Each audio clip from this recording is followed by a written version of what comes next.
नमस्कार बंधुरा सबाइके मेरी क्रिसमास। आज के 25 डिसेम्बर विशेष कारणे ये भिडियोटा करছি। আপনারা সবাই জানেন যে কিছুদিন আগে রাজ্যের মুখ্যমন্ত্রী মাননীয় মমতা বন্দ্যোপাধ্যায় সরকারি কর্মচারী, শিক্ষক, শিক্ষাকর্মী এবং অধিকৃত সংস্থার কর্মীদের জন্য 4% ডিএ ঘোষণা করেছেন। আমি ডিসেম্বর মাসের প্রথম সপ্তাহেই ফেসবুকে জানিয়ে দিয়েছিলাম যে এই সরকার 4% ডিএ আগামী বছর থেকে দিতে পারে এবং সেটাই ফলপ্রসূ হলো। তো এটা মানে কৃতিত্ব নেওয়ার কিছু ব্যাপার নেই, কিন্তু বিষয়টা হচ্ছে যে যেটা বলেছিলাম সেটা শেষমেশ কার্যকরী হলো আর কি। তো যাই হোক, বিষয়টা হচ্ছে যে ডিএ নিয়ে আন্দোলন চলছে। আপনারা সবাই জানেন যে গত 5 এবং 6 ডিসেম্বর ধর্মতলা ওয়াই চ্যানেলে আমাদের যে 38টা শিক্ষক এবং সরকারি কর্মচারীদের যে যৌথ মঞ্চ, সেই যৌথ মঞ্চের নেতৃত্বে এবং ডাকে বিভিন্ন জেলাতে আন্দোলন করে করে একেবারে শেষ মুহূর্তে এসে 5 এবং 6 ডিসেম্বর আমরা ওয়াই চ্যানেলে প্রোগ্রাম করেছিলাম, ধারাবাহিক যে অবস্থান যাকে বলা হয় আর কি, দুদিনের। এবং তাতে একটা নাড়া তো পড়েই ছিল, সরকারের কানে তো গিয়েছিল কিছুটা আর কি। যাই হোক, তারপরে যেটা হলো যে 4% ডিএটা ঘোষণা হলো। কিন্তু বিষয়টা হচ্ছে যে এই যে ডিএ আন্দোলনকে কেন্দ্র করে অনেক রকম দেখতে পাচ্ছি মিডিয়াতে, অনেক রকম প্রচার হচ্ছে, অমুক হচ্ছে, কিন্তু প্রশ্নটা হচ্ছে জানেন তো যে ভালো করে বুঝতে হবে যে ওই ভণ্ড সন্ন্যাসীদের দ্বারা যে কিছু হবে না, এটা কিন্তু পরিষ্কার করে সবাইকে বুঝতে হবে। কারণ আমরা জানি যারা এই শিক্ষা আন্দোলনে যারা হাত পুড়িয়েছে, শিক্ষা আন্দোলনে যারা কালিমা লিপ্ত হয়েছে, তাদেরই কিছু কিছু লোক হঠাৎ করে ডিএর মতো একটা সেন্সিটিভ ইস্যু নিয়ে, যেহেতু এখানে সমস্ত কর্মচারীরা কভার করে, সমস্ত শিক্ষকরা কভার করে, সেটাকে নিয়ে রাস্তায় নামা শুরু হলো এবং একটা কোম্পানি খুলে সেই কোম্পানির নামে হচ্ছে আন্দোলন আর কি। তো যাই হোক, তাতে আলটিমেট রেজাল্ট কিন্তু গত 1.5 বছরে কিছু হয়নি।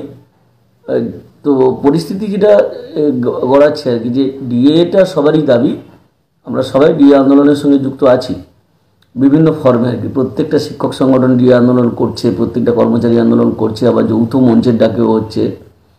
কিন্তু কোথাও আমরা দেখিনি যে আন্দোলন করতে গিয়ে যে শালীনতা থাকে আর কি, সেই শালীনতাটাকে ছাড়িয়ে গেছে। ডিএ আন্দোলন করতে গেলে কোমর দুলিয়ে নাচতে হবে। ডিএ আন্দোলন করতে গেলে কুৎসিত কুৎসিত স্লোগান দিতে হবে। ডিএ আন্দোলন করতে গেলে কুৎসিত অঙ্গভঙ্গি করতে হবে। এই বিষয়টা অত্যন্ত আপত্তিজনক এবং আমি বলবো যে এটা নোংরা কালচারের মধ্যে পড়ে আর কি। প্রকৃতপক্ষে কোনো শিক্ষক যদি হন বা প্রকৃত যদি সরকারি কর্মচারী হন, তিনি কিন্তু এই কাজটা বা তারা এই কাজটা করতে পারে না। কিন্তু আমরা আজকাল এইসবই দেখছি, এই ধরনের অপসংস্কৃতির আমদানি করা হচ্ছে আন্দোলনের নাম করে। এটা পারে কারা?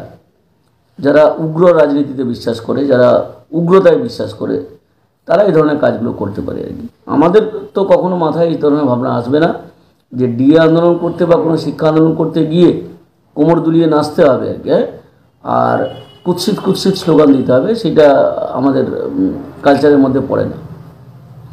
আর 2 নম্বর ব্যাপারটা যেটা বলি, যে এখন কেউ কেউ একটু বলা শুরু করেছে যে আবার বাজেট অধিবেশন যেটা শুরু হবে আর কি ফেব্রুয়ারি মাসের শুরুতে, রাজ্য সরকার আবার একটা ডিএ ঘোষণা করতে পারে বলে একটা বাজারে ছড়িয়ে দিয়েছে কিছু লোক আর কি। তো আমাদের কাছে যা খবর আছে তাতে করে এই মুহূর্তে আর কিছু সম্ভাবনা নেই। তবে হাতে এখন অনেক সময় আছে, আরও প্রায় 1 মাস বেশি সময় আছে। পরিস্থিতি যদি কিছু ডেভেলপমেন্ট হয় তাহলে কিন্তু আমরা সেটা জানাবো যে কোন দিকে এগোচ্ছে আর কি। কারণ আমরা জানি যে এই মুখ্যমন্ত্রী, আমাদের রাজ্যের যিনি মুখ্যমন্ত্রী, তার ইচ্ছাতেই সব কিছু হয়। তো তার ইচ্ছার কোনো পরিবর্তন ঘটে কিনা বা তার মানসিকতার কোনো পরিবর্তন ঘটে কিনা বা সেই ধরনের যদি কোনো সম্ভাবনা তৈরি হয়, আমরা আবার জানিয়ে দেবো যে হয়তো এই সরকার আবার একটা ডিএ ঘোষণা করতে যাচ্ছে। তবে বিষয়টা বলি যে এই মুহূর্তে কিন্তু সম্ভাবনা খুবই কম। আর মানস ভূঁইয়া যিনি সরকারি কর্মচারীদের দায়িত্বে আছেন আর কি, মন্ত্রিসভা থেকে যাকে দায়িত্ব দেওয়া হয়েছে, ঘটনাক্রমে তিনি একই স্কুলের, মানে আমরা যে স্কুলে লেখাপড়া করতাম সেই স্কুলেরই ছাত্র, আমাদের থেকে কয়েক বছরের সিনিয়র। ওনার সঙ্গে কয়েকবার গত কয়েক মাস আগে আর কি একাধিকবার আমার সঙ্গে টেলিফোনে কথা হয়েছিল যে একটা বৈঠক করার ব্যবস্থা করা যায় কিনা। দেখে আমরা আবার চেষ্টা করব যে একটা মানস ভূঁইয়া এবং মুখ্যমন্ত্রীর সঙ্গে একটা বৈঠক করার ব্যবস্থা করা যায় কিনা, সেই ব্যাপারটা আমরা চেষ্টা করছি। দেখা যাক, সেটা যদি সফল হয় নিশ্চয়ই এটা নিয়ে আবার আলোচনা হবে। তবে আমরা যেটা পরিষ্কার করে বলতে চাই যে এই সরকারের মানসিকতার পরিবর্তন এত তাড়াতাড়ি আসবে বলে আমাদের মনে হচ্ছে না। তো যাই হোক, হাল ছাড়লে হবে না, লড়াইটা করতে হবে। কিন্তু ওই আমি যেটা বারবার করে বলছি যে যারা দাগি ইতিমধ্যে হয়ে গেছে, যাদের নামে কলঙ্ক, নামের সাথে কলঙ্ক জড়িয়ে গেছে, তাদের নেতৃত্বে আগামী দিনে কিছু হবে না। কারণ এটা পরিষ্কার করে বুঝতে হবে যে মিডিয়ায় যতই ফোকাস করুক না কেন, খারাপটা খারাপই, যতই মিডিয়া প্রচারে রাখুক না কেন, তাই না? আমরা তো দেখলাম পরিষ্কার করে যে যৌথ মঞ্চে, মানে আমাদের যে 38টা সংগঠনের যে যৌথ মঞ্চের যৌথ মঞ্চ 5 এবং 6 ডিসেম্বর যে আন্দোলন হয়েছিল, কয়েক হাজার শিক্ষক শিক্ষাকর্মী সেখানে ধর্মতলার মোড়ে জমা হয়েছিল। আমরা কিন্তু অধিকাংশ মিডিয়াকেই দেখিনি লাইভ টেলিকাস্ট, তো দূরে কথা একটা খবর করতে আর কি। তাহলে এই যে 5 জন 6 জন বসে আছে অথচ লাইভ টেলিকাস্ট হচ্ছে, বাইট নিচ্ছে, এটা মানে এক ধরনের উস্কানিমূলক হচ্ছে সাংবাদিকতা যাকে বলা হয় আর কি।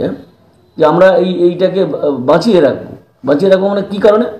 যে যে মেন স্ট্রিম যে পলিটিক্স, যেটা ধরুন বাম বা কংগ্রেস এইসব যারা আছে আর কি, তাদের সরকারি কর্মচারীদের সংগঠন বা তাদের শিক্ষক সংগঠনগুলোকে ফোকাসে না রেখে ওই তথাকথিত যে অরাজনৈতিক অথচ ভেরি মাচ পলিটিক্যাল, বিশেষ করে বিজেপি প্রভাবিত যে মঞ্চ আর কি, তাকে সবসময় ফোকাসে রাখা, এটা মিডিয়ার পলিসির মধ্যে চলে আসছে এখন। এবং তাদের যে খুব একটা লাভ হচ্ছে না, এবং সরকারি কর্মচারীদের এবং শিক্ষকদের লাভ হচ্ছে না, এটা প্রমাণিত হচ্ছে, তাই না? তাই জন্য আমি বলবো যে নিরপেক্ষতার মোড়কে এই নোংরা রাজনীতিটা বন্ধ হওয়া উচিত। এবং সত্যি সত্যি যদি কেউ ডিএ আন্দোলন করতে চান, তাহলে মেন স্ট্রিম পলিটিক্সের সঙ্গে যুক্ত হয়ে রাজনীতিটা, এটা রাজনৈতিক লড়াইয়ের কিন্তু একটা অঙ্গ, এটা অধিকারের প্রশ্ন যেহেতু আছে, তো মেন স্ট্রিম পলিটিক্সের সঙ্গে যেসব শিক্ষক সংগঠনগুলো আছে তাদের সঙ্গে যুক্ত হয়ে লড়াইটা করুন। নাহলে ওই অরাজনীতির নাম করে বিভিন্ন জেলাতে ওই কী বলা যায়, একটা করে ছোটো ছোটো হতে পারে, তো মানে কমিটি তৈরি হতে পারে, এবং তারা স্বাধীনভাবে অর্থ সংগ্রহ করতে পারে এবং কারোর কাছে কৈফিয়ত দিতে হবে না, নিজেরা নিজেদের মতো করে ঘুরে বেড়াতে পারে, এইসব হতে পারে। কিন্তু আসল কাজটা কিছু হবে না। আশা করি সবাই বুঝতে পারছেন এই কথাগুলো। আগামী দিনে সত্যি যদি মানে ডিএ দাবিটাকে আরও জোরালো করতে হয়, তাহলে যৌথ মঞ্চের সঙ্গে সবাই যুক্ত হন। যৌথ মঞ্চটাই হচ্ছে আসল লড়াইয়ের জায়গা। ওই মিডিয়া কাকে দেখালো না দেখালো তাতে কিন্তু কর্মচারী বা শিক্ষক মহলের এর কোনো গুরুত্ব থাকে না। কারণ এটা আমরা জানি যে একবার যার গায়ে দাগ লেগেছে তাকে মুখ করে কোনো লড়াইয়ে কিন্তু যেতে যাবে না। সবাইকে আশা করি বোঝাতে পারলাম। সবাই ভালো থাকুন। আবার আরেকবার আজকে 25শে ডিসেম্বর সবাইকে মেরি ক্রিসমাস জানাচ্ছি। ধন্যবাদ। আমার নাম স্বপন মণ্ডল, সাধারণ সম্পাদক বঙ্গীয় শিক্ষক ও শিক্ষাকর্মী সমিতি।